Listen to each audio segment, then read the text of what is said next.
Lupa Universate.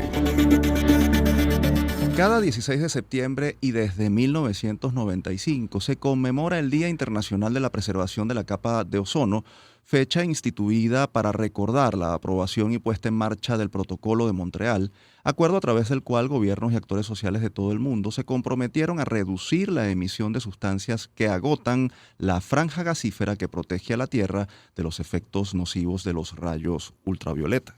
Quizás no lo sepan, pero el Día Internacional de la Preservación de la Capa de Ozono fue proclamado por la Organización de Naciones Unidas gracias a la iniciativa de un venezolano.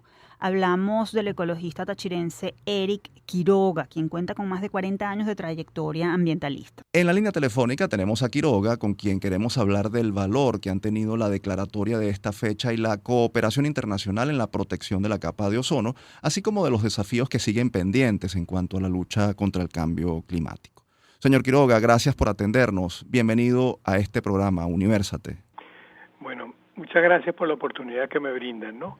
Es muy importante la pregunta que me hace porque pues, es bueno hablar sobre el tema, específicamente sobre el Protocolo de Montreal, que es el acuerdo internacional más útil para la preservación de la vida del planeta en la historia de Naciones Unidas. Entonces, ¿qué ocurre? Tiene una relación directa con el Día Mundial de la Capa de Ozono, porque es en el año 93 que se me ocurre la idea de crear ese día. Y entonces se me ocurre la idea de que debería ser el Día Mundial de la Preservación de la Capa de Ozono el 16 de septiembre. Entonces, exactamente el 15 de septiembre del año 93 lo propongo a la Cancillería.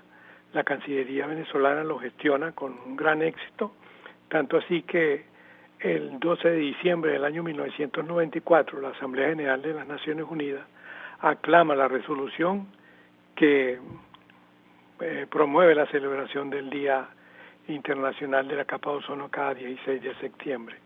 Ahora bien, hay algo muy importante sobre la utilidad de este acuerdo internacional, de este protocolo, porque hay una reunión muy importante a comienzo de año, ¿no? A propósito de los 103 años de la Sociedad Meteorológica de los Estados Unidos. Entonces, allí hubo una reunión especial con participación de la Organización Meteorológica Mundial y de expertos de Naciones Unidas, donde se presentó un informe de evaluación científica sobre el Protocolo de Montreal, ¿no? En lo cual se habla prácticamente del éxito porque progresivamente se ha eliminado el 99% de las sustancias agotadoras de la capa de ozono. Y esto ha contribuido a que se recupere de forma notable la estratosfera superior y a que disminuya la exposición de las personas a la radiación ultravioleta, ¿no?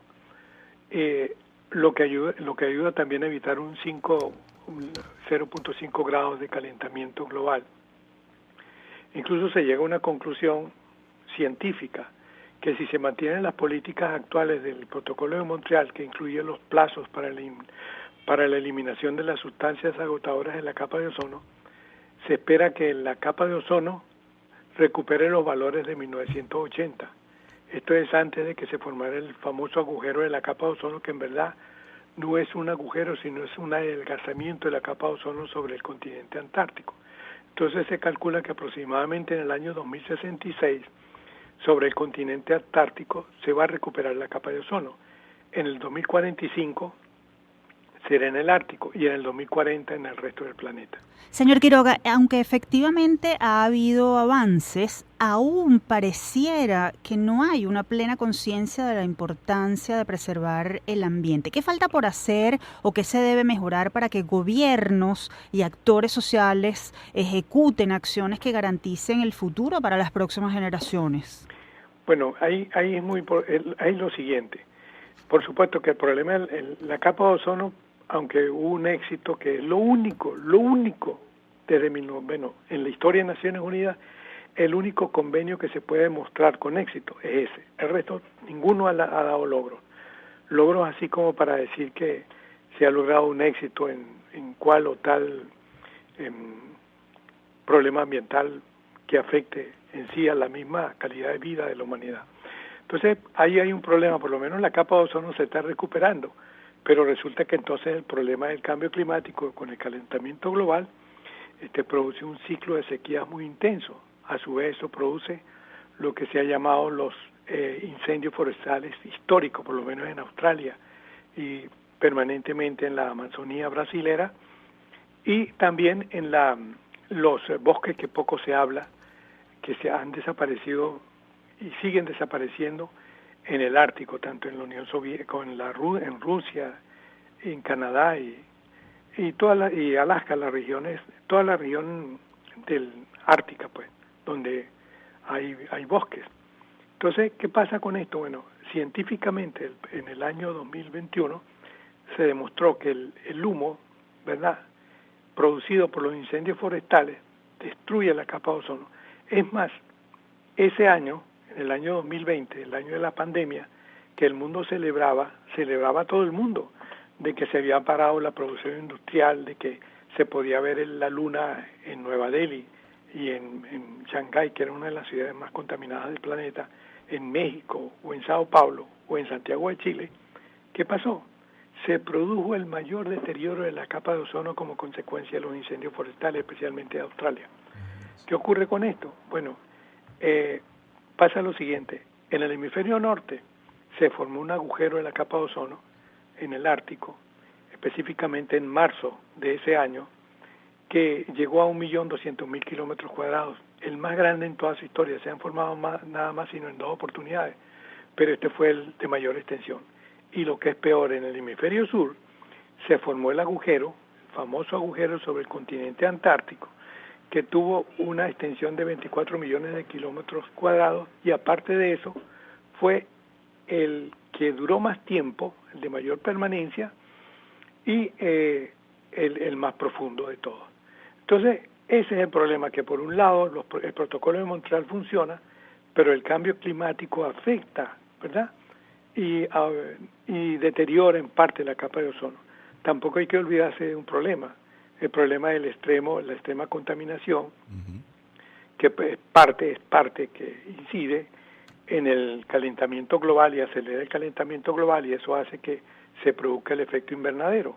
Pero eso ocurre en la troposfera, entonces, pero en la parte alta, en la atmósfera, en la estratosfera baja y media, se produce un extremo enfriamiento. Con ese extremo enfriamiento, por lo menos en el Polo Sur, se crean las condiciones para que se destruya el ozono estratosférico de la capa de ozono, porque eso es vital.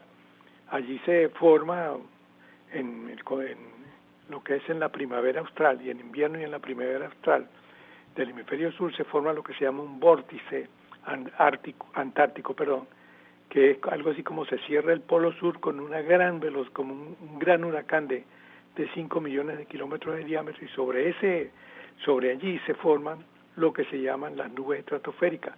Sobre esas nubes estratosféricas se deposita la contaminación que llevan los vientos extremadamente contaminados que vienen de las regiones industriales del planeta, se depositan allí llega el óxido nitroso y el cloro específicamente, que luego después, cuando llega la primavera, se produce el famoso adelgazamiento de la capa de ozono. Que es muy importante que los gobiernos por lo menos tengan políticas claras, políticas orientadas a eso. Señor Quiroga, nos hemos quedado sin tiempo para seguir escuchando sus valiosas apreciaciones sobre este tema. Sin duda, hay mucho por hacer en materia ambiental, sobre todo porque es el único planeta que tenemos y las futuras generaciones merecen que se respete ese espacio que es de todos.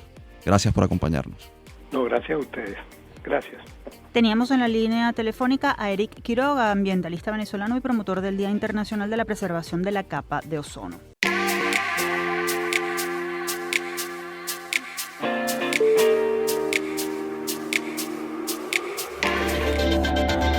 Lupa Universate.